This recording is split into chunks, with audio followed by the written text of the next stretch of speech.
In today's video, I'm sharing 5 tips for painting children using watercolors. If your goal is to create portraits of your own kids or grandkids, or just portraits in general, then keep watching. Now, what are some things that make painting children so challenging? I personally love the challenge of capturing both a likeness and the expression when I'm painting children in particular, and something that can make this especially difficult technically is the fact that their skin is so smooth. Their features are soft and subtle, much more so than adult features, and you generally want to avoid any sharpness or angularity when sketching and painting children's faces. Since you all clicked on this thumbnail, you already know that my style tends to be more representational rather than impressionistic or abstract. I will never tell you how you should or should not paint because it's all subjective. But regardless of style, I think these tips can be applied to almost any approach to painting with watercolors. So let's get into it. Tip number 1 is to spend some extra time on getting an accurate sketch. Your sketch is going to be the backbone, the underlying structure of your painting. If your sketch is a little bit off, adding paint won't fix it. There are lots of great methods for getting an accurate sketch. I usually prefer to freehand sketch, and even though this is the most challenging method, I find it's the most rewarding. 2 helpful hacks for getting a great freehand sketch. First, crop your reference photo so that it's the exact aspect ratio as your watercolor paper. For example, if you're painting on a square block like this one, make sure your reference image is cropped exactly how you would like it to look in the painting.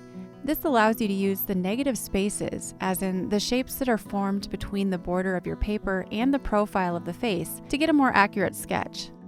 Hack number 2 is to draw your image upside down. Turn your reference photo upside down too, of course. This amazing method of drawing, which was first introduced to me in the book by Betty Edwards called Drawing on the Right Side of the Brain, actually tricks your brain into seeing shapes and lines more objectively. The left side of our brain tends to want to dominate while we're drawing by telling us things like, "This is a nose that you are drawing. It should look like this." Now, when you flip your art upside down, this actually taps into the right side of your brain, which will help you recognize lines and shapes without being distracted by what those lines actually represent. Of course, you can also use the grid method. I do have a video about this. You can check that out after this video. You can trace using a light box, or you can use transfer paper to trace over a printout of your image. Regardless of how you do your drawing, don't rush this part of the process. This leads to my next tip, which is to be patient. Work slowly, light to dark, building up color and value in gradual layers. Depending on the painting, I often start with background washes, wet into wet, allowing some of the background color to seep into the portrait, in the shadows and hair especially. This creates harmony between the subject and her surroundings, and offers great opportunities to create lost and found edges. More on that later. In these initial washes, I'm careful to use very light values to control how much water is in my brush and to protect highlights by painting around them. The first washes are really creating a lovely map of where I'll need to build up more color and value. The patience bit is hard during this stage because I tend to want to see contrast and color right away. But if I rush into things and start adding dark colors, I know from experience that I will most likely misjudge them at this stage of the painting. Another problem with layering too dark too soon is that you risk creating splotches and cauliflowers because areas of the painting are starting to dry. It's best to let each layer dry completely before going in with the next wash.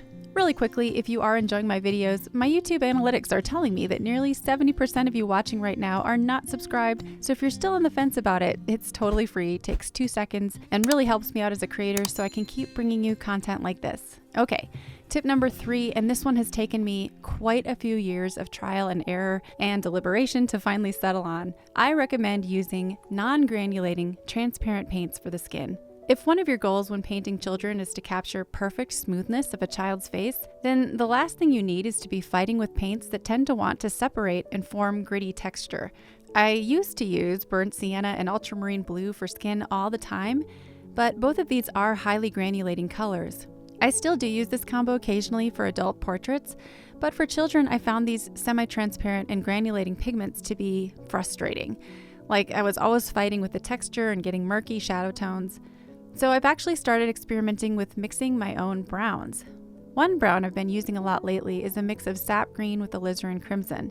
More of my favorite non-granulating colors I use for portraits are Winsor & Newton Transparent Orange, Holbein Yellow Ochre and Gamboge Nova, Core Phthalo Blue, and Daniel Smith Quinacridone Rose. I'll leave a list in the description below of all my favorite colors for painting skin tones. Now, although I do have my favorite colors, I try not to fixate on perfect color matching to a photo. Trying too hard to color match can often lead to frustration and might yield a painting that looks overworked with too many confused layers. Focus instead on light and shadow, smooth value transitions, accurate proportions, expression, and edges. Here are some portraits I was quite happy with that were playful explorations of color and expression. You can tell I definitely deviated from reality with my color choices, but to me this makes the art more painterly and emotive. Tip number 4, aim for a variety of edges.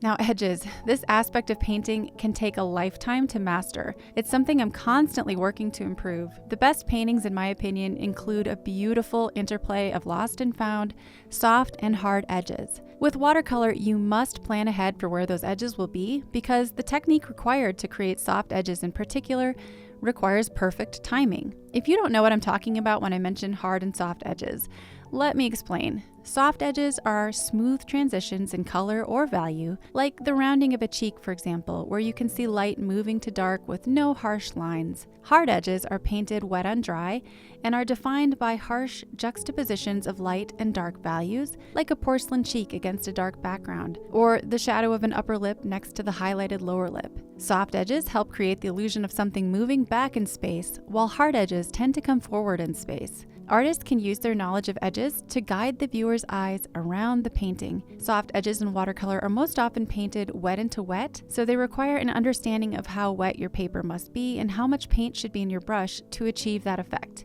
If you want to get better at painting smooth skin on portraits, you must practice painting wet on wet. It's a bit of a steep learning curve at first, but like all skills, it will become intuitive after a while. I do have an entire playlist with real-time projects for practicing wet on wet. If you're interested, I'll link to that playlist in the description. Tip number 5, push past the ugly phase.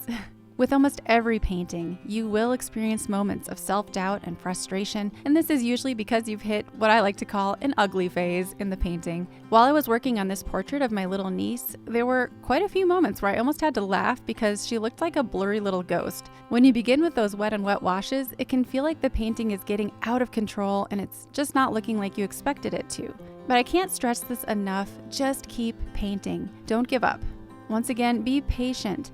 Not giving up on your painting takes patience and sometimes courage. Wait until you've sufficiently built up your layers and values in the skin before adding details like the eyelashes and nostrils. When you do finally reach the stage where you can add the dark, wet on dry finishing facial features, you'll be so glad you pushed through to the end. Friends, I hope I can encourage you today on your art journey. Portraits are, in my opinion, the hardest subject matter to paint, but they're so incredibly rewarding, and the most worthwhile pursuits in life often take the most work and dedication. Leave me a comment below. Tell me what aspects of portrait painting you're struggling with the most right now. I'd love to hear from you. And stick around for this next video all about how to make your paintings look more 3D. I'll see you over there.